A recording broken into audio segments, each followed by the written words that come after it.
Saudações, saudações! Está começando a Doc Talk, seu podcast sobre direito e sobre o que tem relevância debaixo do sol. Esse episódio faz parte da série Direito na Prática. Por melhor que seja a formação do aluno, é natural que algumas habilidades sejam desenvolvidas ao longo da carreira, no exercício da profissão, e com capacitações bem específicas. Contudo, entretanto, todavia, os primeiros passos dessa jornada podem ser bastante desafiadores, inclusive quanto a alguns aspectos operacionais básicos sobre como fazer e por onde começar. E é justamente nesse ponto que queremos te ajudar, descomplicando esses primeiros passos, descomplicando essas questões que só podem ser vistas realmente na prática. E para isso nós traremos aqui advogados experientes de diversas áreas do direito para que eles possam compartilhar conosco a sua vivência na advocacia, compartilhar suas experiências, dar dicas, dar estratégias de como começar essa jornada de forma mais eficiente, como você pode empreender na advocacia. Tentaremos aqui abarcar o máximo possível de áreas, sempre trazendo aí as peculiaridades de cada um desses ramos do direito.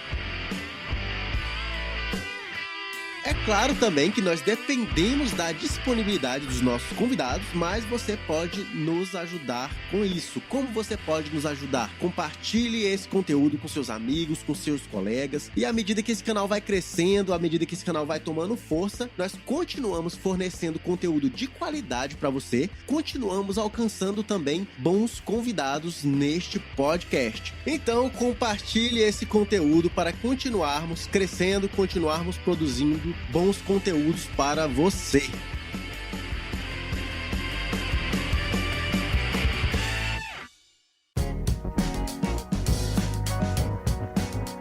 E hoje falaremos sobre advocacia previdenciária, sobre como você pode dar os primeiros passos na advocacia previdenciária, como você pode se organizar nesse início de carreira, como prospectar clientes desse nicho específico, como você pode vender e anunciar o seu peixe, né? E hoje estamos aqui com ela, que é especialista em direito previdenciário e inclusive ensina advogados sobre a prática previdenciária, a doutora Valéria Guimarães. Bom dia, boa tarde, boa noite. Meu nome é Luan Garcia e se corro de cálculos, logo corro do previdenciário.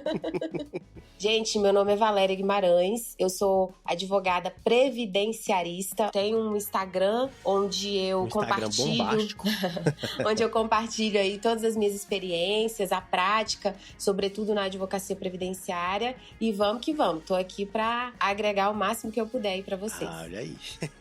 Doutor, é certo que as faculdades elas geralmente não ensinam sobre a real prática da advocacia. E em algumas áreas é mais comum que o ensino seja bem deficiente ou até mesmo inexistente, como no caso do previdenciário. É comum pessoas formadas que nunca tiveram nenhum contato com essa matéria. Então eu vou começar perguntando o que faz um advogado previdenciário hoje. Na verdade, eu vou colocar 3 perguntas que elas são interligadas. O que faz um advogado previdenciário hoje? O que é o mercado da advocacia previdenciária?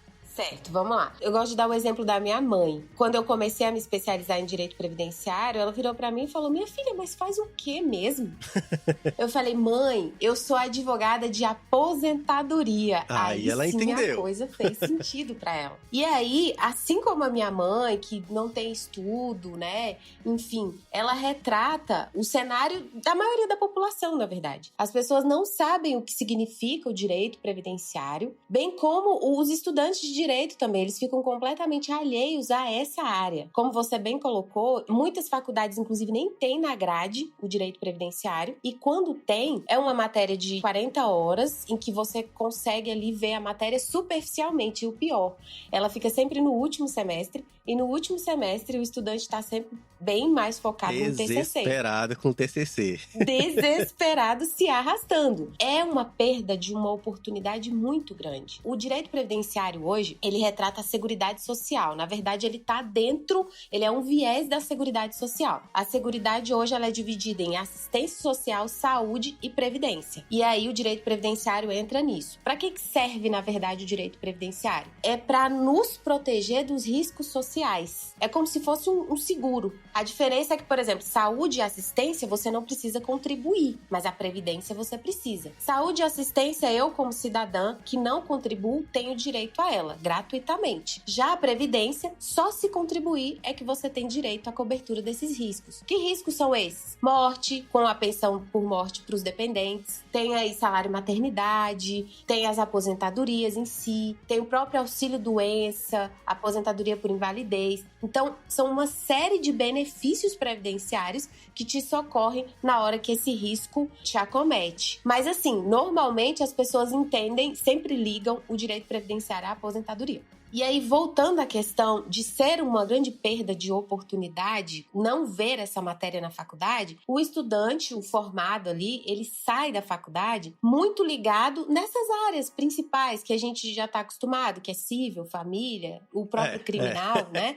E o previdenciário realmente não faz, num primeiro momento, parte daquele mundo dele ali. Porque não foi apresentado para ele. E por que eu digo que é uma perda de oportunidade? É porque a área previdenciária hoje, ela é pouco explorada, Luan. Muito pouco explorada. E é uma área incrível. Ela te abre portas, assim, que são surreais. Eu posso falar, assim, com conhecimento de causa. Como que o previdenciário entrou na minha vida? Só para vocês terem uma ideia. Foi através da minha mãe mesmo. A dificuldade que ela enfrentou à frente do INSS, né? Toda a humilhação que esses segurados passam, a falta de informação, ficam completamente perdidos, tem o benefício que eles tiveram, que eles de fato têm direito, tem o benefício negado por falta de informação. A minha mãe, por exemplo, de tanto estresse que ela teve um AVC. Caramba. Então, eu comecei a olhar aquele cenário e eu falei, gente, é muito sofrimento. Então, o que eu vou fazer? Como eu já estava na faculdade, quase me formando, eu pensei, não, eu vou começar a levar em consideração essa parte do direito, que eu não vejo ninguém olhando. E foi a melhor coisa que eu fiz. Porque hoje, por exemplo, eu advogo aqui na capital federal, mas eu também advogo através de parcerias no Brasil todo. Por que isso? Porque os profissionais em direito previdenciário são escassos. E detalhe, é uma área muito técnica, muito, muito técnica. Então, nem todo mundo que entra fica. Como você falou, você corre de cálculos. Pra quem não gosta de cálculo, não inventa de ficar no previdenciário, porque é cálculo atrás de cálculo. Eu fiz direito com o ledo engano de que eu não precisaria de cálculos na vida. É o que a maioria das pessoas acha, né? É o que a maioria das pessoas acha. Ah, mas por que tem que ter cálculo? Porque você precisa calcular, você precisa, né, calcular o valor da aposentadoria. Vou fazer uma revisão da vida toda numa aposentadoria que já foi concedida e que teve um índice lá colocado de forma errada. Então, eu vou calcular e vou ver se essa pessoa tem direito a uma revisão. Então, você trabalha com cálculo diariamente. Sem cálculo, você não consegue ir à frente. Quanto a esse cenário de cálculos, existem duas pessoas. Existem aquelas pessoas que vão gostar dos cálculos e aquelas pessoas que vão correr, assim como eu falei. Vão correr de cálculos. Eu acompanho você já há algum tempinho e eu vi você falando de parcerias. Como que se dão geralmente as parcerias de cálculo? O que essas pessoas podem aproveitar? Aquela pessoa que gosta de cálculo e aquela pessoa que não gosta. Como que elas podem atuar no previdenciário nesses dois cenários? Tá, vamos lá. Essa questão da parceria é uma das possibilidades que o direito previdenciário ele te dá. Como eu falei, a advocacia hoje, quando é vista como um negócio, de uma forma para você empreender, ela te traz várias possibilidades que talvez lá na faculdade você não tenha sequer pensado, porque como você colocou, a prática não é trabalhada, o próprio empreendedorismo não é trabalhado, então você não consegue abrir os horizontes. Então essa questão de parcerias na advocacia ainda é muito pouco explorada. Então no direito previdenciário hoje a gente explora muito isso e é uma forma de você empreender sensacional. Como é que funciona? Como é que isso entrou na minha vida? Eu comecei estudando previdenciário, entrei numa pós-graduação, depois eu vou até falar sobre isso, como de fato iniciar, né? Porque eu acho que é importante para colocar para o pessoal aqui. Normalmente as pessoas começam por uma pós-graduação e é muito complicado, porque o previdenciário você precisa começar a fazer cursos práticos primeiro para a estrutura entrar na tua cabeça para você não sair correndo na primeira aula da pós. Isso é muito importante de colocar. Por que, Valéria, que você está falando isso? Porque é muito técnico, gente. É uma área à parte do direito. Ela vai requerer de você uma dedicação muito grande. E é por isso que a maioria das pessoas que começam não terminam. Mas por que é importante colocar que vale a pena? Vale a pena porque é uma expertise que pouquíssimas pessoas têm. Como eu falei, o mercado de trabalho para advocacia previdenciária aqui no DF, por exemplo, ele é pouquíssimo explorado, são poucos profissionais, logo as oportunidades são gigantescas, né? O pessoal viu falando que a advocacia está saturada. Eu não consigo ver isso, porque é tanto cliente, Luan, de verdade, gente, sem hipocrisia nenhuma. Problema previdenciário, todo mundo tem. E se não tem, ainda vai ter. É fato. Eu não tô preocupada com a minha previdência agora, mas daqui a pouco você preocupe, eu estarei lá para te atender, né? Eu estarei lá. Estarei pronta. Exatamente. Então, assim, essa questão das parcerias é um dos braços fortes do direito previdenciário. Eu comecei a trabalhar as parcerias muito cedo, em outras áreas, até porque eu não comecei com previdenciário, como eu falei, eu já passei pelo civil, família, trabalhista, criminal, e aí quando chegou o previdenciário, assim, me apaixonei completamente. Por quê? É legal porque você une o útil ao agradável. Uhum. É uma área rentável, verdadeiramente, fundamentalmente rentável, mas também é uma área em que você consegue ter um viés social muito forte. Você consegue devolver a dignidade para muitas vidas, né? Então isso é muito legal, você une o útil ao agradável. E aí eu comecei a trabalhar as parcerias através das redes sociais. Eu comecei a trabalhar o marketing de conteúdo no meu Instagram, a visibilidade foi aumentando, eu fui construindo a minha autoridade e a partir disso, outros profissionais, porque a minha rede social ela é basicamente voltada para outros advogados, esses outros profissionais começaram a me ver, começaram a entender que de fato eu sabia do que estava falando e começaram a me propor parcerias, porque eles tinham o cliente, mas não tinham expertise. Não sabia como tocar o previdenciário. Exatamente. E aí, para oferecer um serviço de qualidade, eles procuravam um profissional que de fato sabiam, né? E aí a gente uniu o útil ao agradável. Ele tinha o cliente, eu tinha a expertise e a gente fazia a parceria. Valéria, mas essa parceria pode ser só regional? Não, gente. Essas parcerias, elas acontecem no Brasil todo. Eu tenho parceiros praticamente todos os estados. E aí a gente cria uma logística legal. É quase uma advocacia digital e funciona muito bem, mas para isso você precisa, claro, organizar, ter uma logística boa, ter um sistema de gestão bom, mas funciona muito bem, muito, muito bem. Tem algumas peculiaridades, por exemplo, eu não posso inserir o meu nome em todos os processos, porque senão eu vou ter que ter uma suplementar, uma OAB suplementar em todos os estados. Então, os parceiros ficam por conta de dar entrada nessas ações, eles atendem os clientes, eles pegam a documentação e eu fico com a parte técnica. Eu construo as petições, construo as teses, e assim todo mundo ganha. O parceiro, eu e o cliente, né? Porque vai ter um serviço de qualidade prestado. Eu vou fazer uma pergunta aqui que pode até parecer um pouco óbvia. Muita gente não faz a menor ideia de como chegar em outros advogados para propor uma parceria. Ou quando fazem isso de uma forma que não é tão atrativa para outra parte e acabam por não firmar essa parceria.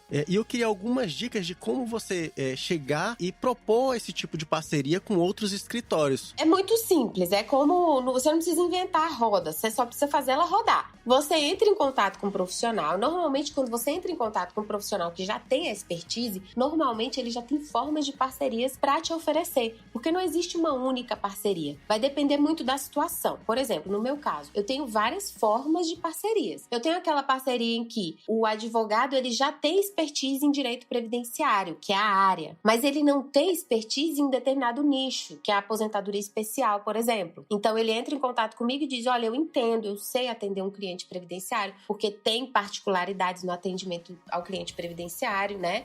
Não é como você atenderia algum outro cliente de outra área, isso precisa ficar claro.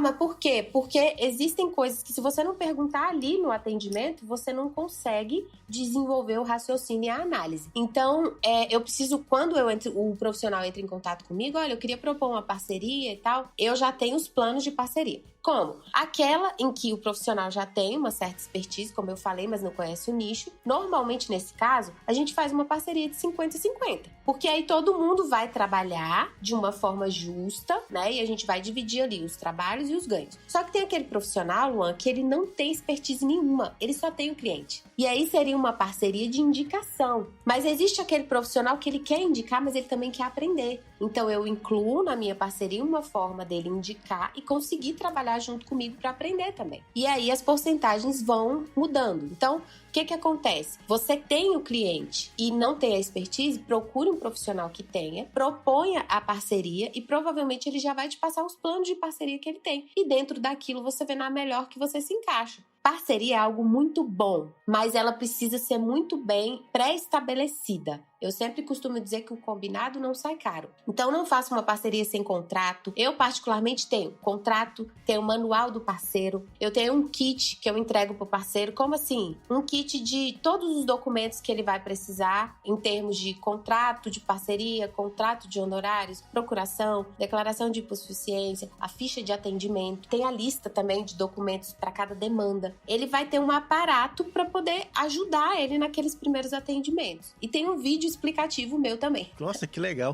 Porque apesar de você dizer que é simples, que você falou que não apresenta nenhuma proposta comercial de 10 páginas, mas você tem todo um material ali para auxiliar ali o parceiro, né? Para que ele possa desenvolver bem esse trabalho. Porque o atendimento dele, na verdade, é o primeiro passo mais importante, é o atendimento. Porque se o parceiro deixa de me passar uma informação importante, eu posso errar na procura do melhor benefício para aquele cliente. Então a comunicação, ela tem que ser perfeita, porque ele precisa me passar todas as orientações e ele é a minha fonte para o cliente. Então eu deixo bem claro tudo que eu preciso e a partir daquilo eu começo a fazer o trabalho. Vale muito a pena.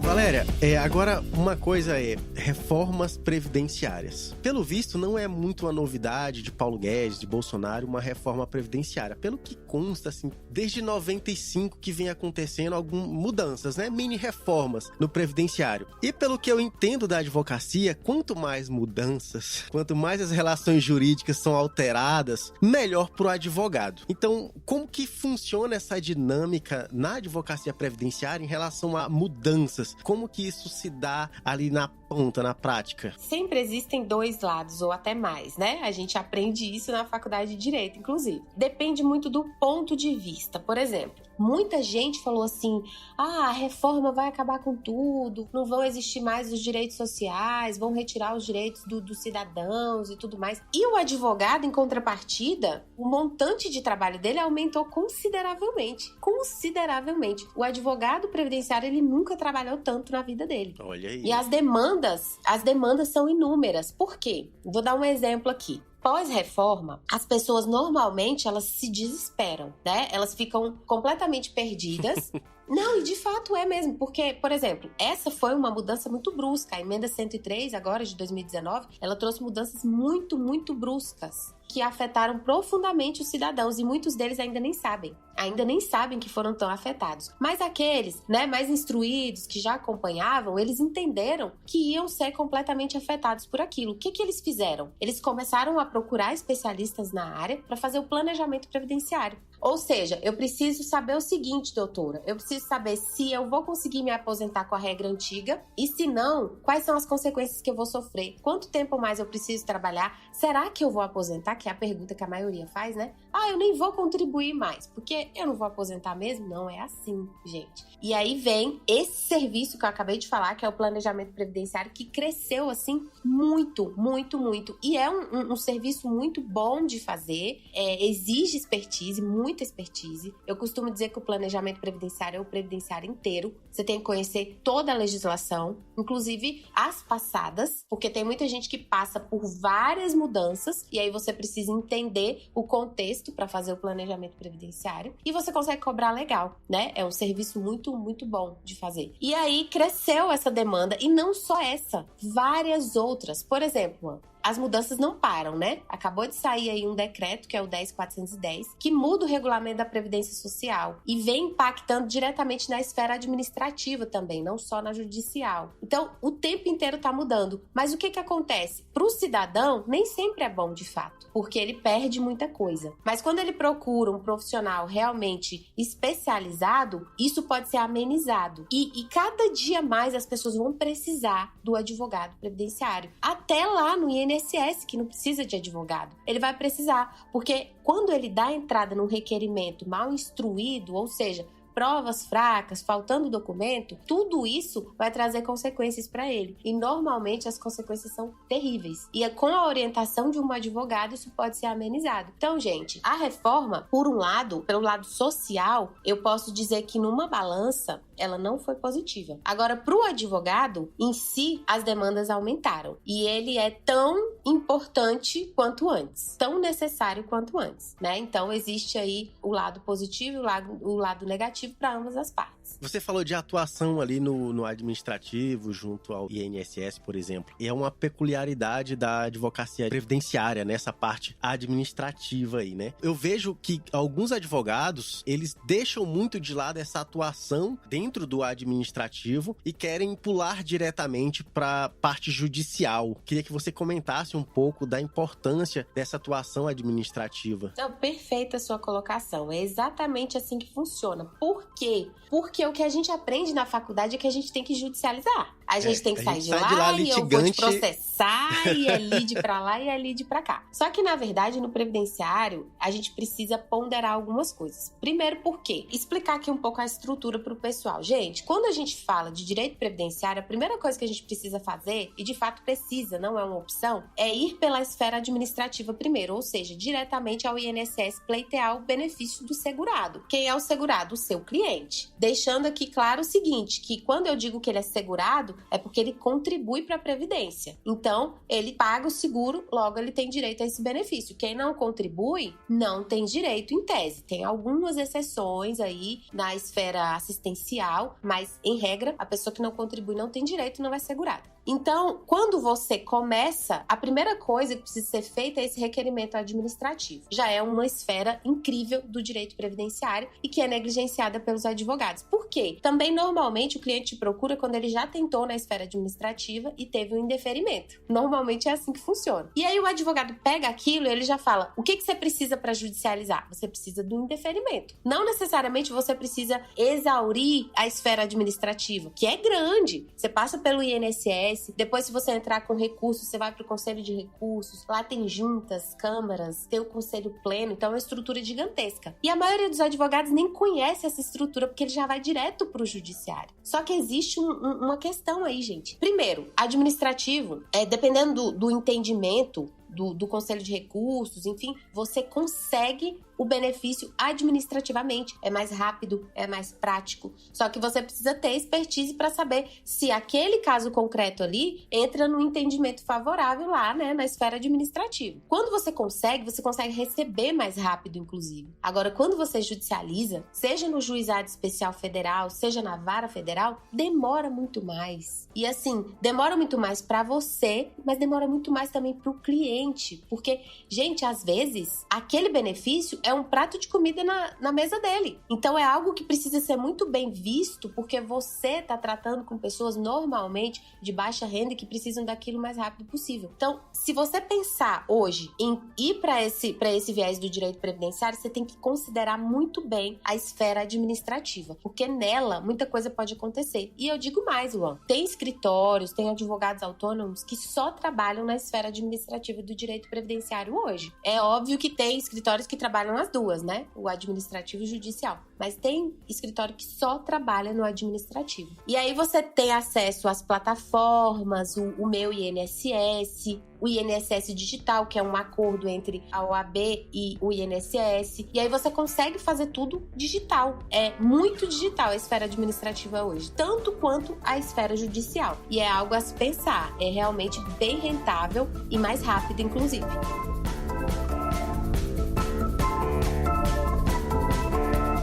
Doutora Valéria, então, quanto às áreas de atuação, como que são divididos aí os nichos dentro da advocacia previdenciária? Perfeito, Luan. Até quero fazer uma colocação importante, porque quando o advogado ele tem contato com o direito previdenciário, ele acha num primeiro momento que ele vai trabalhar só com o INSS. E, na verdade, como eu falei no início, é muito mais amplo do que a gente imagina. É o seguinte, a gente tem o nicho de atuação no regime geral, que é o que a gente chama diretamente com o INSS, os benefícios previdenciários aí via INSS. A gente tem o regime próprio, que é o regime que atende aos servidores públicos. Então, por exemplo, eu que trabalho na capital federal, eu atendo muitos servidores públicos. E é um nicho de atuação perfeito, principalmente para você fazer planejamento previdenciário. A gente atende médicos, dentistas, que são aqueles profissionais que passam aí pela aposentadoria especial. Então, esses dois nichos são os principais, mas existem outros também que as pessoas não fazem ideia que existe. Por exemplo, a advocacia previdenciária empresarial. Como assim, Valéria? Empresarial? Exatamente isso. Você sai de ser o advogado do segurado e passa a ser o advogado da empresa em si. E aí você dá toda aquela consultoria previdenciária. Qual o maior objetivo do advogado previdenciário empresarial? Diminuir os gastos, os custos do empresário em termos de contribuições, enfim. Então, existem várias formas de você trabalhar isso. É um nicho completamente desconhecido. Tem uma outra área que vem crescendo bastante, principalmente com a reforma, que é a previdência complementar. Qual é a tendência agora? A tendência é que as pessoas procurem cada vez mais a previdência complementar. Com a retirada da aposentadoria por tempo de contribuição, que não vai mais existir depois da reforma, as pessoas estão pensando bastante na possibilidade aí de contratar uma previdência complementar. E aí é que entra o advogado, orientando, explicando, dizendo o que vale a pena, o que não vale. Então, gente, vocês estão vendo? Mercado não falta. Cliente, muito menos. O que falta mesmo é a especialização. Pô, muito bacana, né? Saber que é uma área tão ampla, né? Não é só a aposentadoria, a advocacia previdenciária. Não é, como diz minha mãe, né? Não é só a aposentadoria, gente.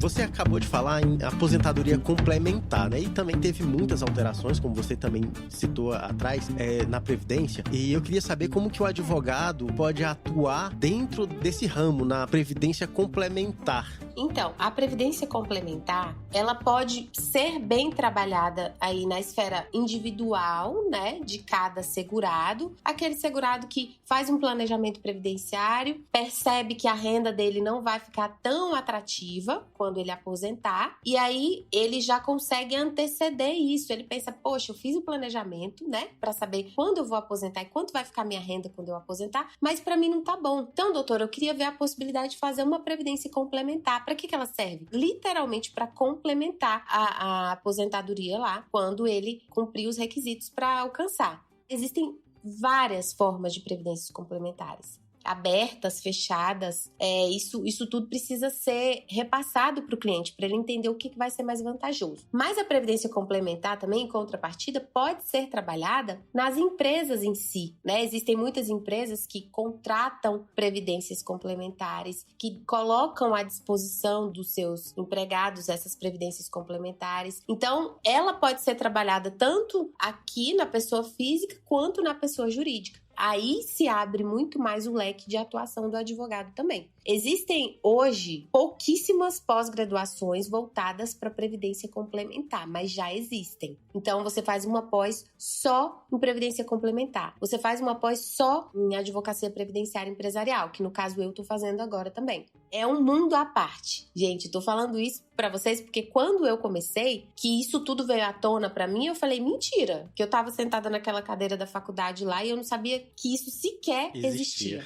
Essa tua iniciativa, inclusive, de levar essas informações para as pessoas é muito importante, porque às vezes a gente acha que, nossa, eu saí da faculdade, eu tô super preparado, eu estudei 5 anos, né? E não é, gente, é só a pontinha do iceberg. A gente nem entra aqui no mérito se você vai fazer mestrado, doutorado, mas eu acho que o mais importante é acoplar isso com a prática também, né? A visão de mercado é entender a tua advocacia, principalmente entender a tua advocacia como um negócio. Como assim, Valéria? Você tá falando como um negócio, mas o código de ética não deixa. Calma, eu não tô dizendo pra você mercantilizar a sua advocacia, mas você precisa entender que o advogado de hoje não é mais aquele cara que fica sentado numa mesa peticionando e indo pra audiência. O advogado de hoje, ele precisa precisa ser empreendedor, ele precisa entender de gestão de pessoas, ele precisa entender de finanças, ele precisa saber vender, e a partir disso ele tem que conhecer mercado. Eu, quando abri meu primeiro escritório, Luan, eu não estudei mercado, eu não estudei localização de escritório, eu não estudei nada. Foi aquela abertura fadada ao fracasso. E a gente vai naquele ímpeto, naquela energia, nossa, eu quero, vai dar certo. Só que para dar certo, isso vai exigir de você muito mais do que você imagina, você precisa se preparar. Valéria, qual o maior conselho que você daria para um advogado que está começando hoje? Ele precisa ampliar os horizontes e aprender a vender. É isso que ele precisa fazer. Doutora, dentro disso que você está falando, eu vou fazer uma pergunta bem aberta. Como empreender no previdenciário? E é algo que você já começou a tocar no assunto, mas eu vou deixar a pergunta aberta para você responder pra gente. Essa questão do empreender é como eu costumo falar. A carteirinha da OAB, ela não te faz advogado. Você se constrói advogado. É uma ilusão você achar que tá com a carteirinha da OAB, agora eu sou advogado. Não é assim que funciona. Você vai se construindo, você vai se entendendo advogado. A partir do quê? A partir das experiências que você vai vivendo. Eu me lembro exatamente do dia em que eu estava sentada numa mesa de audiência, que eu olhei para aquilo e falei, cara, eu sou advogada. E já tinha anos, tá? Eu falei, como assim eu sou advogada de verdade? Naquela hora, a minha ficha caiu. Mas é porque as experiências vividas me levaram a entender que aquilo era a minha missão, era o meu propósito. E aí existem etapas nisso. Quando você começa, você tá ali meio cru, você tá com medo, você tá tímido. Tem advogado que tem medo de falar, tem vergonha de falar. E é normal, porque você tá se construindo. Depois você sai dessa etapa, né? Já vai ganhando mais corpo, já vai conversando melhor, já vai se comunicando melhor. E já vai ficando mais, sabe, criando aquele feeling. Vai conhecendo mais sobre gente, porque o segredo é conhecer de gente, né? Tem que gostar de gente. E aí você passa pela fase do autoconhecimento, que é muito importante, Luan. Você precisa se conhecer. Você não confia em quem você não conhece. Então você precisa se conhecer para criar autoconfiança. E isso tudo faz parte da construção. Quando você cria autoconfiança, você sabe o valor que você tem. Aí você começa a se valorizar, começa a valorizar o teu trabalho, a melhorar o teu trabalho, a entender o teu diferencial. E aí sim, o empreendedorismo entra na tua vida. Por quê? Porque o empreendedorismo é mudança de mentalidade. Você sai daquela mentalidade de graduação, que você acha que vai abrir o escritório, o cliente vai sentar na tua mesa, vai cair do céu e sentar na tua mesa para você atender. E você começa a entender que você precisa buscar. Então, isso é mudar a mentalidade. Então, você precisa inovar, buscar o teu diferencial. E é aí que entra o empreender. E isso é possível fazer na advocacia? Então, a gente precisa tomar certos cuidados, porque a advocacia, ela pode ser um negócio, mas respeitando sempre o código de ética. E é possível empreender respeitando o código de ética. É o que eu venho fazendo. Muita gente tem medo de repente, abrir um canal numa rede social e começar a fazer um marketing de conteúdo, por exemplo. Gente, o código de ética, ele permite o conteúdo informativo. Dentro disso que a gente precisa trabalhar. Eu, particularmente, acho que duas grandes formas de empreender hoje, não só na advocacia previdenciária, mas na advocacia como um todo, marketing de conteúdo, não só no Instagram, em várias outras redes sociais, Facebook, o próprio YouTube, mas também o network. Por quê? Porque eu acredito no online, mas eu acredito que o online, ele se constrói no offline. Então, a partir das minhas conexões, dos meus relacionamentos, de estar ali, por exemplo, numa comissão temática da OAB, que é algo muito legal e que muita gente sai da faculdade sem saber que existe. Isso me trouxe bons frutos. Foram experiências incríveis, eu melhorei muito como profissional, como pessoa. Estar nessas conexões te leva a fortalecer isso no online. Então, é um misto do offline com o online. Então, eu indico bastante networking, comissões temáticas da OAB, de outras associações por aí que existem, e o marketing de conteúdo nas redes sociais. Acho que é um bom começo, principalmente nessa realidade de pandemia que a gente está vivendo agora. Toda hora as coisas estão mudando e ninguém sabe o que vai ser. Com a mudança, tá, beleza, mudou. Mas e aí, o que acontece na minha vida com essa mudança? E é importante mesmo esse tipo de conteúdo, Não, e tem tanta gente perdida. Tem, demais. Tem tanta gente perdida. perdida em casa, ali sem perspectiva, desesperada. Luan, eu recebo relatos semanais de advogados que dizem, doutora, pra mim já deu. Eu vou desistir da advocacia. Eu vou procurar outra coisa pra fazer. Porque eu não sei como encontrar clientes, os clientes não chegam e não vão chegar. Então, essa é a realidade de quem sai. Assim, você tá falando de advogados, experiência, provavelmente. Já tem um tempo aí na advocacia, né? Tem iniciantes e tem pessoas que já estão tentando há muito tempo, sim. É uma mescla. Esse pensamento, a gente sai da faculdade com aquela empolgação e logo, como você falou, em seguida você percebe que você tem que ir atrás de cliente. Você não faz a menor ideia de como fazer isso. E a maioria das pessoas deixa pra começar isso até depois de formado, que aí tem que começar do zero realmente. Toda essa rede de networking, divulgar, fazer marketing de conteúdo. E dá trabalho, né? Dá muito trabalho. E nem todo mundo tá disposto. Olha só, essa semana, inclusive, além das parcerias, eu faço consultorias também. O que são as consultorias? Eu dou consultorias para advogados que têm um caso muito específico. Por exemplo, essa semana eu peguei um caso de um mineiro de subsolo. O que é um mineiro de subsolo? É o cara que trabalha 15 anos e já pode se aposentar, porque é uma aposentadoria especial. E é muito raro, inclusive. A advogada não fazia ideia de como fazer aquilo, ela me procurou, eu dei a consultoria e a partir disso ela foi embora. Eu analiso a documentação, eu crio a tese, eu entrego a petição, pego na mão, eu só não atuo junto, né? Mas eu digo o que fazer. Nessas consultorias que eu faço, há pouco tempo eu fiz uma, a moça super interessada queria saber sobre a aposentadoria rural e me contratou para tirar várias dúvidas dela. Nisso eu descobri que ela estava no 8º semestre do curso de Direito. Olha só que interessante. No 8º semestre, ela já tinha entendido a força que o previdenciário tem, sobretudo na região dela, que é a região sul. Ela entendeu que o nicho daquela área era aposentadoria rural e ela já estava fazendo vários cursos práticos. Após ainda não dava, porque ela precisava terminar a graduação, né? Mas ela já estava à frente de tanta gente, Luan, de tanta gente que eu fiquei, assim, impressionada com a postura dela. E falta muito isso. Falta as pessoas terem visão. Não necessariamente, gente, eu preciso estar formada, eu preciso estar com a carteirinha da OAB para esperar começar a empreender. Eu posso fazer isso antes. Tudo vai depender da minha visão. E eu acredito que esse tipo de trabalho que você faz vai ampliar a visão de muita gente. Para que pessoas que já estejam na faculdade pensem, cara, no meu mercado aqui, se eu fizer um estudo de mercado, e você pode fazer, porque você tem a internet aí à sua disposição, o previdenciário é uma área a ser explorada. Então eu vou começar a focar nisso agora. Doutor, esse com certeza é o principal objetivo desse podcast, trazer esse tipo de informação mais prática para essas pessoas e também ajudar aquelas pessoas que ainda estão cursando o direito, que ainda estão no curso da faculdade, a enxergar que é possível sim começar um projeto, começar a empreender mesmo antes de terminar o curso do direito. Ajudar também aqueles advogados que acabaram de receber a carteirinha da OAB, estão com uma certa dificuldade aí de adentrar de fato no mercado, trazer esse tipo de informação para que eles possam ampliar horizontes, possam enxergar outras formas, outros campos de trabalho dentro do direito. Então, o Direito na Prática, este quadro aqui nesse podcast, visa principalmente esses quesitos.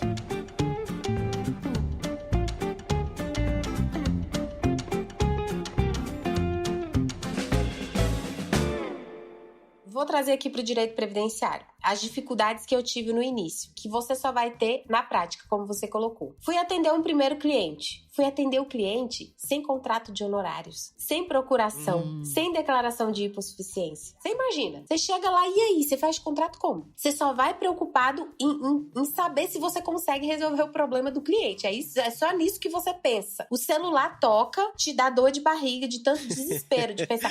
Engraçado que quando eu comecei, eu ficava assim, eu queria tanto cliente, mas tomara que não seja um cliente, tomara que não seja. Como assim, né? Eu quero cliente, mas eu não quero que o cliente venha porque eu tenho medo de atender ele. Acontece muito. Mas existem técnicas para amenizar isso. Existem técnicas. Você precisa, a partir do primeiro momento, do primeiro contato com o cliente, colher o máximo de informações que você puder dele, para quando você marcar a reunião presencial, você já ter conseguido estudar tudo aquilo antes. E chegar mais seguro. Tem gente que não pergunta nada, só fala assim, tudo bem, eu vou marcar com o senhor tal dia, mas ela não sabe nada, ela ainda vai descobrir lá na hora. Outra coisa, já tem que chegar pronto. Pega um contrato de honorários. Como que eu vou saber onde que eu pego isso? Você vai ter que procurar. Não é legal pegar da internet, porque muitas vezes esse contrato de honorários pode, se não for bem redigido, ele pode trazer muita dor de cabeça. Então, procurar alguém que te direcione nesse sentido. Uma procuração com poderes, de fato, gerais e especiais, porque o previdenciário, ele exige alguns poderes especiais.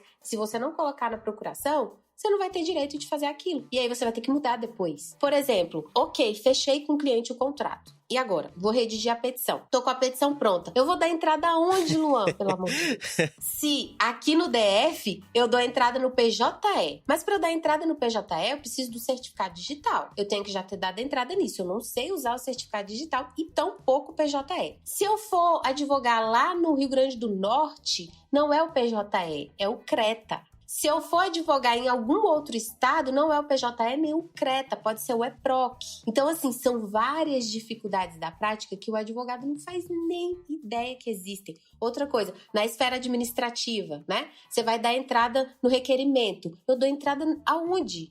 Existe um portal, Meu INSS, que é para o segurado, e existe um portal agora que é para o advogado, que é o INSS digital. Você precisa saber mexer nisso, existem regras para isso, existe termo de representação, enfim, é um mundo, gente. Mas eu achava muito legal porque quando eu comecei, a cada descoberta, eu me sentia mais segura. E essa é a construção que eu falei antes. É você se construir advogado. Você não nasce advogado, você se constrói. Literalmente falando. O seu problema é não ter cliente. Depois você começa a ter cliente. E o problema passa a ter cliente demais. Aí tem que selecionar. Sabe? E a gente chega lá. Você precisa começar a entender que existem causas que não valem a pena. Existem causas que sim, valem a pena. E você começa a selecionar isso. Então, são fases. Teve uma questão que você colocou aí que eu achei interessante também. Que você falou assim, sobre a questão do empreender, sobre como saber empreender naquilo. E aí a gente entra num ponto crucial para o advogado, que é a cobrança de honorários. A pessoa não sabe cobrar quando começa. Esse é um ponto que a gente queria chegar mesmo, falar de honorários aqui. Como a gente pode anunciar honorários pro cliente, como se portar nesse momento aí de falar de honorários. Muita gente tem vergonha até, né, de falar o seu preço pro cliente. Vergonha de cobrar. E, enfim, fala um pouco sobre isso. Eu gostaria muito que você pudesse pontuar alguma coisa sobre honorários. Êxito na demanda é uma boa opção dentro do previdenciário. Então, tá com você. Pois é. O previdenciário, ele é muito, como é que eu posso dizer? As pessoas têm um preconceito muito grande com a área previdenciária quando a conhecem.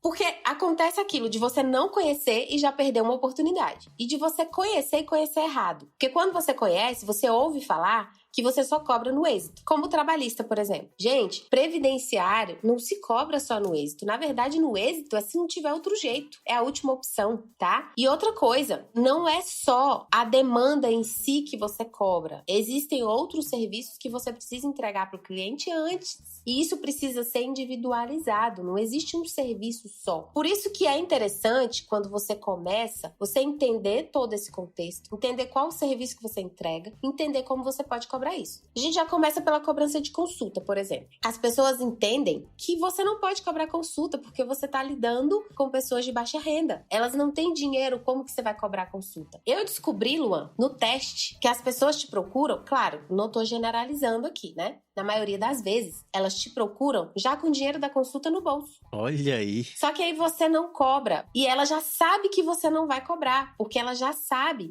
que ela é baixa renda. E normalmente os advogados não cobram. Eu comecei a fazer o teste. Claro, gente, não é fazer o que todo mundo faz e cobrar do mesmo jeito, né? E cobrar o que não cobram. Que você não vai conseguir fechar mesmo. Você dá a mesma coisa que o cliente aqui do lado dá. E ele não cobra consulta, é claro que é ele que vai fechar. Mas se você mostra pro cliente o valor do teu trabalho, claro que de uma forma bem simples, para que ele consiga entender, você mostra para ele que você sabe fazer o trabalho e você consegue ali fazer o olhinho dele brilhar e ver credibilidade em você, já é 1-0 para você. E já é talvez um diferencial que te faça poder cobrar a consulta. Tem que ter diferencial. E aí você vira para ele e fala, olha, o valor da minha consulta é tanto, mas normalmente isso é uma conversa que você já precisa fazer ao telefone. Porque ninguém fala que vai cobrar uma consulta de uma pessoa que está sentada na mesa sem saber de nada antes. Então, por isso que você precisa se se treinar. Chegou uma hora, Luan, que eu já não deixava mais de cobrar consulta. Existiram pessoas que foram embora, existiram pessoas que ficaram. Porque no meu tom de voz ao telefone, elas entenderam que eu sabia do que estava falando. Eu sempre faço assim. Eu quero que você me mande um áudio quando o contato é pelo WhatsApp. Gente, isso aqui é dica de mentoria, tá, meu povo? Que eu tô dando.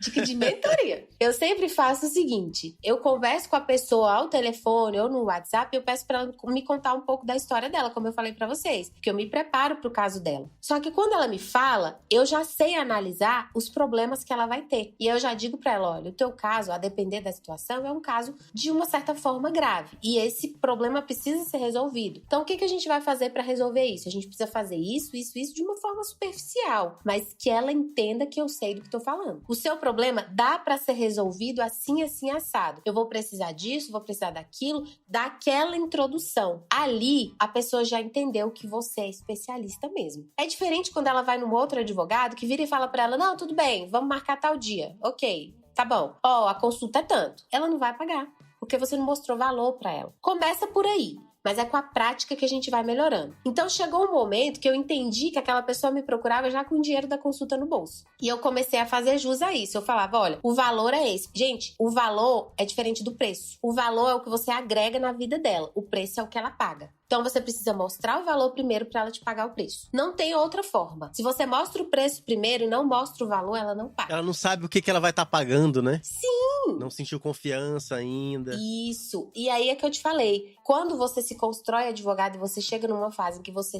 confia no teu trabalho, você passa isso pro cliente. Porque a autoconfiança tem cheiro. Literalmente tem cheiro. Ele sente o cheiro. Ele sabe se você é confiante ou não. Porque a gente que é consumidor também sabe. E aí você demonstra o seu valor, faz com que ele confie em você, né, que ele te dê crédito. Você fala do valor da consulta. Ó, o valor da consulta é tanto. Pra você ter uma ideia, hoje, eu faço atendimentos via videoconferência e as pessoas transferem o valor da consulta pra mim. Porque elas confiam tanto naquele trabalho que elas transferem e a gente marca o horário. Existem vários gatilhos mentais, por isso que eu falei que você tem que aprender a vender. Existem vários gatilhos mentais que você precisa trabalhar na hora do atendimento. Gatilho mental da escassez, não pode estar tão disponível assim. Tem que estar disponível, mas não tão disponível assim. Você acredita que quando eu comecei, eu fazia assim, ó. Eu fazia a besteira de falar assim, não, pode ser no dia, no horário que a senhora quiser, não tem problema não, minha agenda aqui tá tranquila. Sabe a primeira coisa que ele vai pensar? Ela não é boa, porque ela não tem cliente. Então você precisa se ligar, acordar pra vida e começar a trabalhar a seu favor. Olha, o horário que eu tenho é aqui na terça-feira, tal hora. A senhora pode esse horário? Olha, minha filha, eu vou ver. Então a senhora me dá a resposta até às 18 horas de hoje, porque eu não posso segurar esse horário aqui por muito tempo. Provavelmente vão me ligar, vão querer marcar, e aí eu preciso verificar isso. Não, então já deixa marcado, então? Já deixa marcado? Melhor deixar marcado.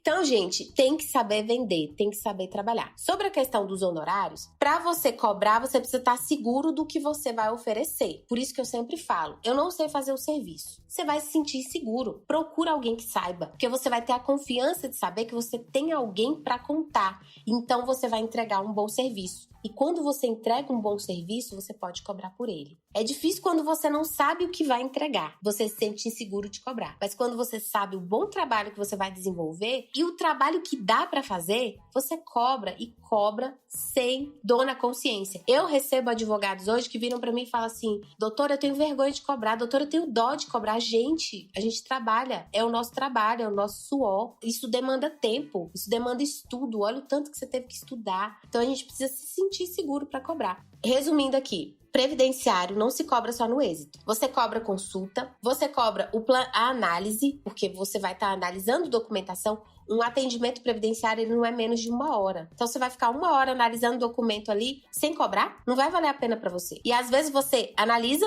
e chega à conclusão de que não tem nenhum processo para abrir, porque ele ainda não tem direito ao benefício. E aí você vai ganhar o quê? Nada. Então, cobrança de consulta no previdenciário é imprescindível. Depois você tem planejamento previdenciário. Não necessariamente aquela pessoa tem direito a um benefício, ou às vezes ela tem direito a um benefício, mas de formas diferentes. Agora com a reforma existem várias regras de transição, por exemplo. E a renda dela diminui, aumenta, a depender do tipo de regra que ela escolha. Você vai ter que fazer esse estudo. E aí, você não vai cobrar por esse estudo? Vai cobrar por esse estudo. Depois você cobra o benefício. Na esfera administrativa, eu tenho um contrato só para a esfera administrativa. É na esfera judicial, outro contrato só para a esfera judicial. Quanto que cobra, Valéria? Normalmente, 30% do retroativo, mais de 3 a 6 parcelas do benefício. E quem disse que eu não posso cobrar essas 3 ou 6 parcelas, começar a cobrar agora, dividido? Na maioria das vezes eu consigo fazer assim. Eu só deixo pro êxito retroativo. Então depende da cultura a qual você está habituado. Você pode mudar essa cultura. O cliente, ele tem uma ideia, ele já pesquisou no Google, mas você tem a sua forma de trabalhar. E você precisa mostrar o valor e, ao mesmo tempo, impor a sua forma de trabalhar. É assim que ele vai confiar em você. E digo mais, advogado que não cobra ou que cobra muito barato, o cliente não valoriza. Muito barato no sentido de dizer o seguinte, cobrar o que todo mundo cobra só para ganhar o cliente, não é o valor do serviço. Quando eu digo cobrar muito barato, é não cobrar de uma forma justa, que tem que ser sempre de uma forma justa. Não é cobrar mais do que seria devido. O cliente não valoriza. Sabe o que ele vai achar? Que você tá desesperado, que você não sabe fazer o serviço e ele vai preferir pagar mais caro naquele outro advogado que cobrou de fato. Confiança zero já, né? Exatamente. Muito boas suas dicas, doutora Valéria. Eu diria que você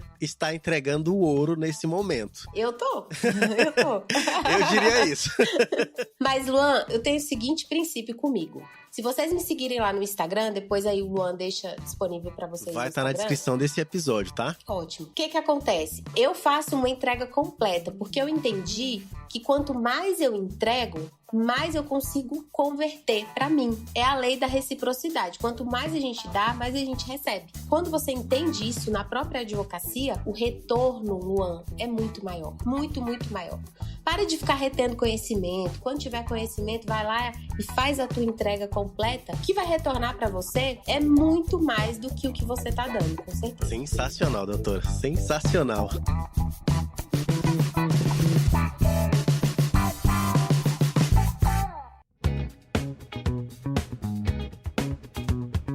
Caminhando aqui pro final, cursos rápidos ou pós-graduação? Você já tocou um pouco nesse assunto, mas como que quem tá interessado nessa área no previdenciário, qual é a melhor forma dele começar a adquirir conhecimento? Perfeita a sua pergunta, porque é uma dúvida, assim, realmente de quem tá começando. Normalmente as pessoas costumam começar pela pós-graduação. Tudo bem de você começar uma pós, é válido, só que muito provavelmente você vai ficar bem perdido nela, porque a pós, ela traz um conteúdo muito técnico e normalmente é para quem já está advogando na área. Então, os professores normalmente, eu digo isso porque eu já fiz várias pós-graduações e sou professora de pós-graduação hoje, na maioria das vezes, você não tem o conteúdo esmiuçado, aqueles conceitos iniciais, a estrutura em si esmiuçada para quem está começando. Ele vai começar ali para te ensinar o que é uma aposentadoria especial, o que é uma aposentadoria rural, mas os conceitos principais para a coisa encaixar, você não vai ter. Então, o que eu sugiro? Eu sugiro que, se você puder, que eu sei que a grana é curta no início, faça a pós e faça os cursos práticos concomitantemente, que aí a coisa vai se encaixando, vai fazendo sentido. Agora, se você não puder, eu, por exemplo, eu não pude fazer a pós logo que eu me formei, porque eu não tinha grana mesmo. Então, eu comecei a fazer os cursos práticos. E eles me deram uma base muito boa para depois conseguir investir na pós. E ainda assim, quando eu fiz a pós, eu quis sair correndo dela, porque eu ainda não estava preparada para ela. Então, aí eu fiz concomitantemente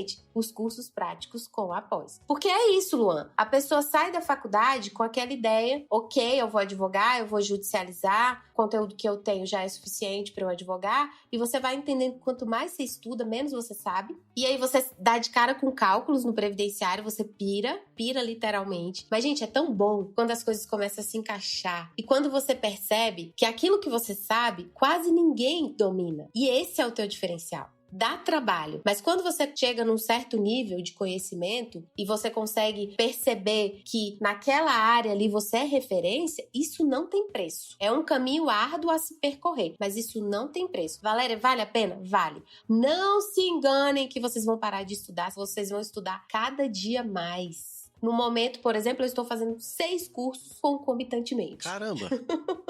Então, tem que estudar muito, mas vale a pena, vale a pena. E você consegue, a partir disso, desse investimento, transformar isso em resultados. Aí que entra a questão do empreender. Não adianta ficar só consumindo conhecimento também, não. Tem que agir, tem que fazer com que isso se transforme em resultados. Isso é muito importante colocar. Mas façam pós, façam cursos práticos. Se não puderem fazer junto, façam os cursos práticos e depois, quando tiverem condição de investir numa pós, façam uma pós. Galera, eu não sei se vocês perceberam, ela falou e repetiu. A advocacia previdenciária não está saturada. Existe uma alma viva gritando no deserto de que a advocacia não está saturada como estão falando por aí. A advocacia está saturada, sabe para quem, Luan? Para aquelas pessoas que ainda acham que a advocacia está sentada numa mesa de um escritório esperando o cliente aparecer. Aí saturou mesmo. Hoje eu trabalho com advogados que buscam fazer o marketing de conteúdo, se desafiam todo dia lá nas redes sociais. Eu tenho vergonha, Valéria. Valéria, todo mundo me chama de blogueirinha. Valéria isso, Valéria que... Gente, deixa eu falar uma coisa pra vocês. A opinião dos outros não paga os seus boletos. Então você precisa correr atrás do que é teu, do teu espaço. Sem abrir mão dos teus valores e de uma forma ética, correr atrás do teu espaço. É isso que você precisa fazer. Independente do que os outros vão pensar.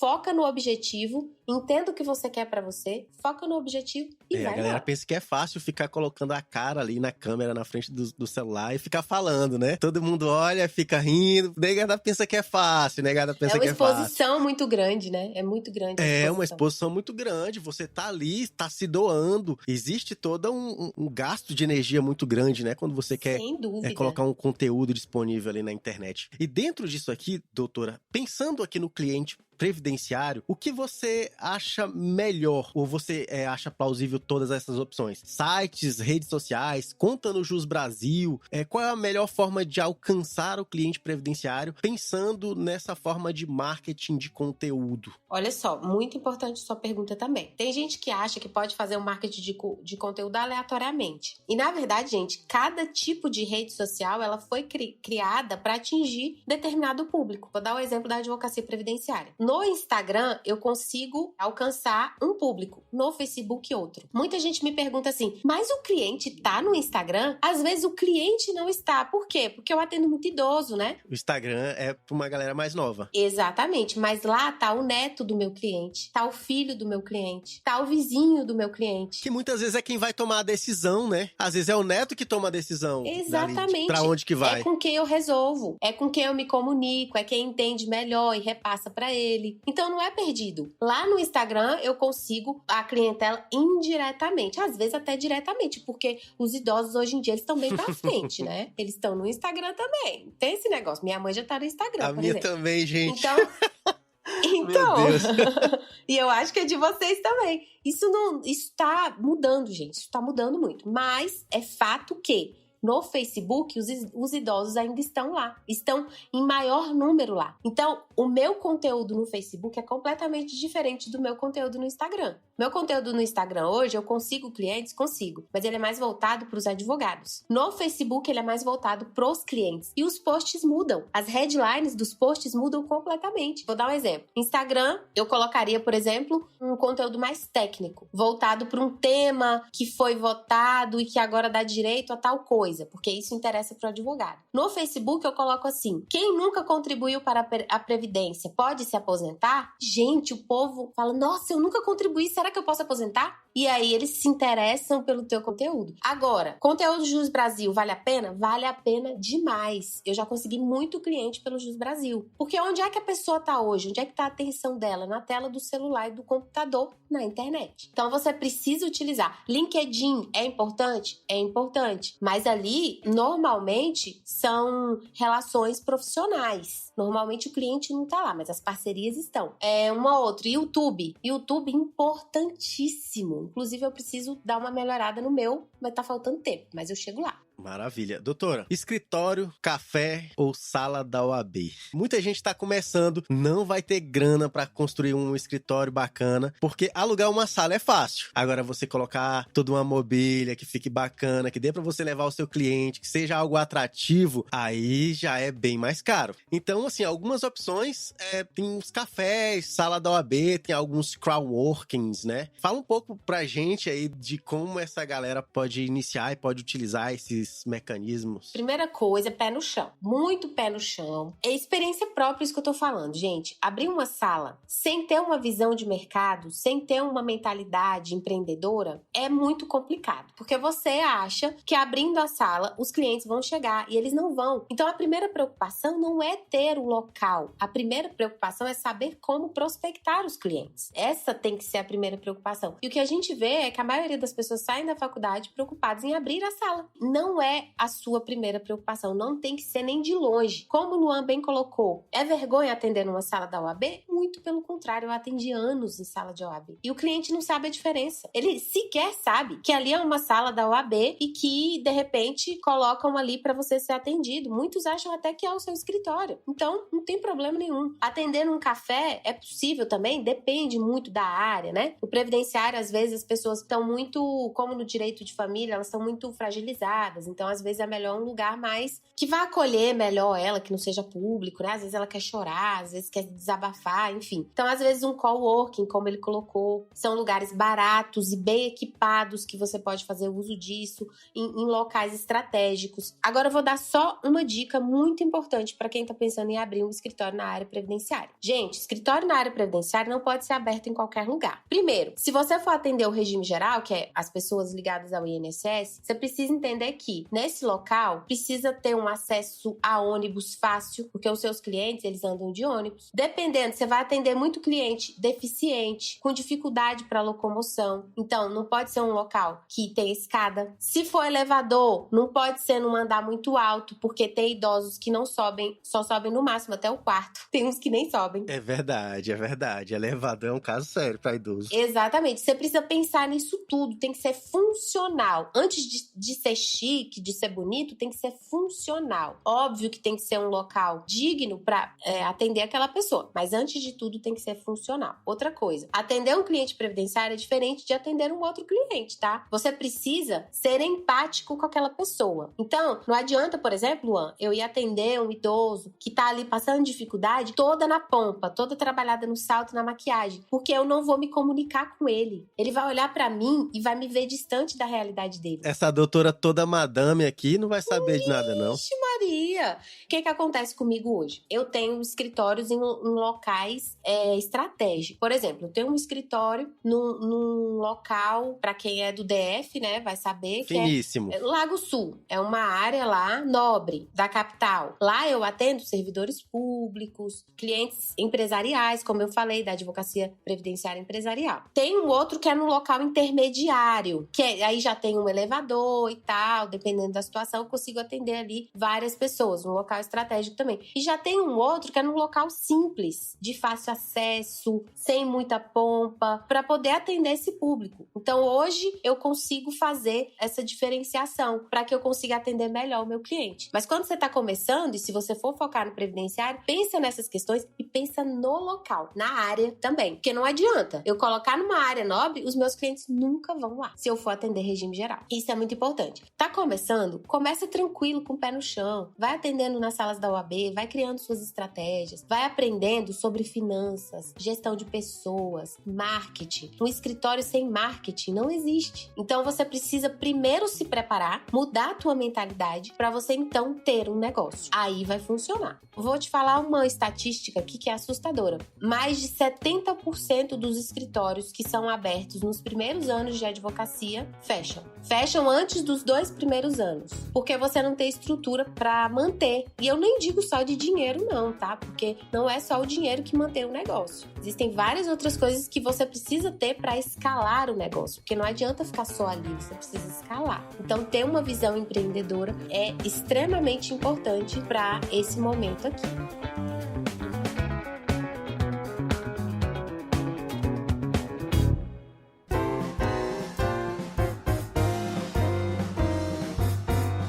Livros e cursos, o que você indica pra galera que tá começando? Inclusive, pode ser até curso seu, se você tiver algum curso nessa área. Cursos, eu tenho uma plataforma de cursos previdenciários que é chamada de Prev Advance. são cursos práticos na área previdenciária. Tem aquele curso mais avançado, por exemplo, agora a gente está com o curso de cálculos previdenciários, que é para quem já tem aqueles conceitos iniciais e já milita na área, mas eu tenho cursos também para quem está começando e não sabe nada. Tem a mentoria é aquela que literalmente a gente pega na sua mão e te leva para poder te mostrar como funciona, como que empreende, todos os passos aí necessários para você conseguir trazer resultado para tua advocacia. Eu indico os cursos do Prévia Advência, a gente trabalha de uma forma muito séria e com propósito. É o propósito de levar um conhecimento de qualidade que eu, na minha época, não tive. Parte desse princípio. Livro, o que acontece? Não adianta também você sair comprando um monte de livros no início, um monte de doutrina cara, porque você vai ler 1 quilo e não vai entender 1 grama. Então, o que vocês vão fazer? Vocês vão pegar o meu Instagram aqui, vão entrar lá. Lá tem o destaque, onde eu coloco opções de livros para quem tá começando no direito previdenciário. Lá tem um monte de dicas. Por que para quem tá começando? Linguagem simples, conceitos iniciais, para você se familiarizando. Depois tem aqueles que você pode aprofundar e aí, ao final, tem aquelas doutrinas que são mais densas, que você já vai estar preparado para, de fato, consumir o conteúdo.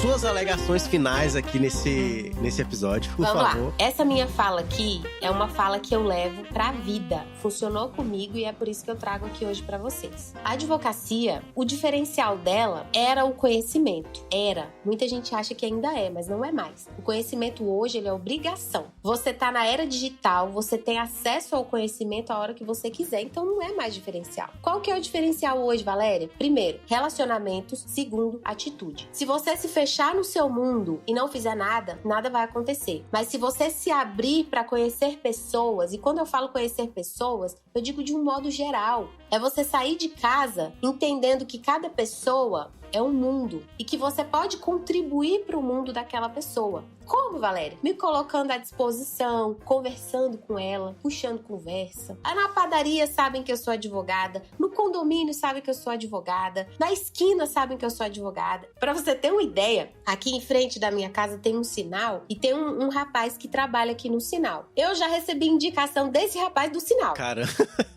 Pra você ter uma ideia. Você é um marketing ambulante ali, onde você vai, você tá... Tem que ser, mas tem que ser, porque senão as pessoas elas não vão supor que você seja advogado. Não tá escrito na tua testa, você precisa mostrar pra ela. Então, os relacionamentos como um todo, com a sociedade, com a classe em si, vão te trazer prospecção. Você precisa gostar de gente. Se você não gostar, a advocacia não é pra você. E a atitude. A partir dos relacionamentos, você começa a agir. Você faz ações, você cria ações estratégicas para que a tua advocacia aconteça. Então não adianta. Eu tenho vergonha de fazer vídeo. Vergonha não paga boleto, lembra? Eu tenho vergonha de fazer amizade. Vergonha não paga boleto. E a partir disso, você vai fomentando a tua advocacia e fazendo com que ela aconteça. Você é o único canal de ação da tua advocacia.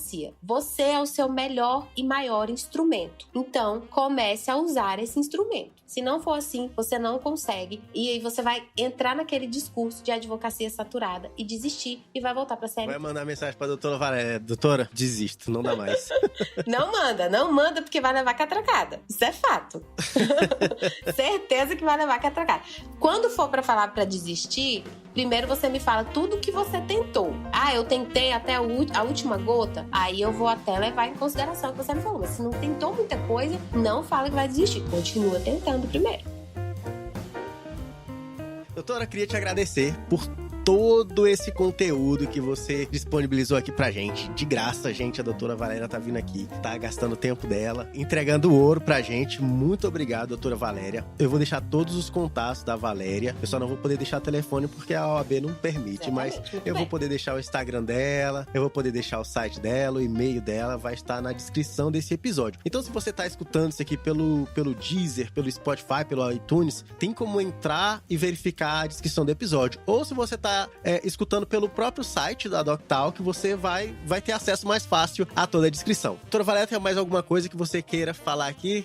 Eu só quero agradecer, Luan, pela oportunidade. Para mim, realmente é uma oportunidade incrível. Eu espero que eu tenha acrescentado aí de alguma forma, que a gente consiga fomentar essa advocacia empreendedora aí no nosso país. O país está sedento disso, de empreendedores. No que eu puder contribuir, você pode sempre contar comigo. Obrigada mesmo pela oportunidade. Já contaremos com você, com certeza. E eu fico muito agradecido porque esse é o primeiro episódio dessa série. Eu confesso que antes de estar pronto, eu já estou muito contente com o conteúdo que a gente tem aqui, porque a gente tem informações de difícil acesso, informações que eu realmente queria deixar mais fácil, mais disponível para as pessoas, para que elas possam aprender a advogar, ter confiança ali no início. Então, doutora Valéria, muito obrigado por nos ajudar a estrear essa série de episódios, os primeiros passos na advocacia. Sim, parabéns pela iniciativa, muito bom. Tchau, tchau, galera. Paravel.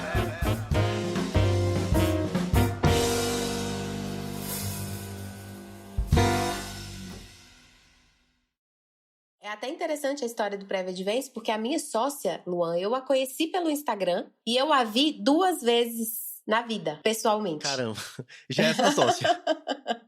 Ela é minha sócia há 1 ano e meio. Nunca deu tão certo. Eu costumo falar que se a gente morasse no mesmo lugar, não ia dar tão certo. Só que a nossa comunicação é diária. A gente precisa fazer ela é de outro estado? Ela é de Minas Gerais. E eu a vi 2 vezes presencialmente. Legal. E assim, é muito legal porque isso tira certas barreiras que a gente coloca, né? Não necessariamente, gente, você precisa limitar a sua advocacia a uma advocacia regional. Ela pode ser nacional, ela pode ser internacional. Quanto mais uso do digital e da rede social você fizer, isso pode se expandir.